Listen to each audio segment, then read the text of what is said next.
I have 6 grandchildren, and several of them live out of state, so often I will only see them once a year.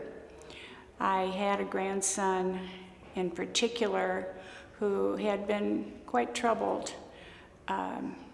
He was in and out of rehab, and although he had Christian friends, he also had friends that were not the best influence for him.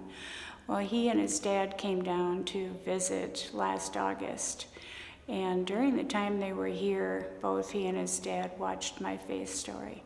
And I watched my grandson as he was watching this, and I thought, how strange, because he's very agitated when he sits for very long, and he never moved a muscle while he was watching this. I knew he was totally engaged.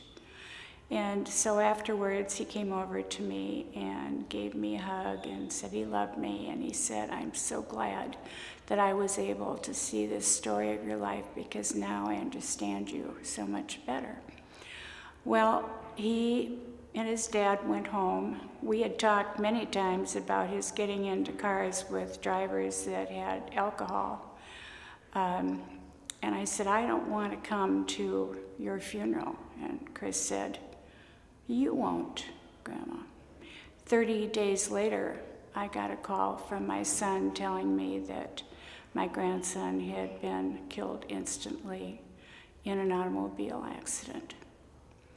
Well, I knew that he had told me he was a believer, and we had talked about faith and how important it is and how necessary it is in order to navigate our lives by getting direction from God. But then I thought, an addict, oftentimes you can't really trust what they say, although I thought he was extremely honest. At the memorial service, we were so heartened and so moved by the fact that one of his best friends, who happened to be the pastor's son, told in his little talk about how Chris had come to him on a service camping trip that they had done. And he walked over and he said, I've been trying and trying and trying to do this on my own. How can you help me? And he said, of course I can. And he said, I talked to him about Bible verses and talked to him about Jesus. And he came to the Lord that day. What a wonderful blessing it was to hear those words from his friend, because now I don't wonder anymore. I know he's in heaven and I will see him again. I have talked with several people after that time, and we've talked about faith stories, and so many people have said, well, I really don't have anything to talk about. My life has been just pretty humdrum.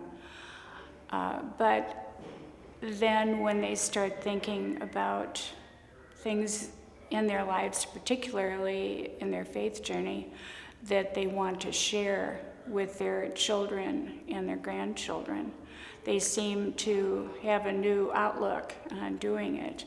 But I always tell them, don't just think about it, do it. If you feel led to do this, don't put it off. Because as in my case, my grandson was alive and well in August, and at the end of September, he was killed instantly. So you just never know whether you have a day, a month, 100 years. Just don't put it off.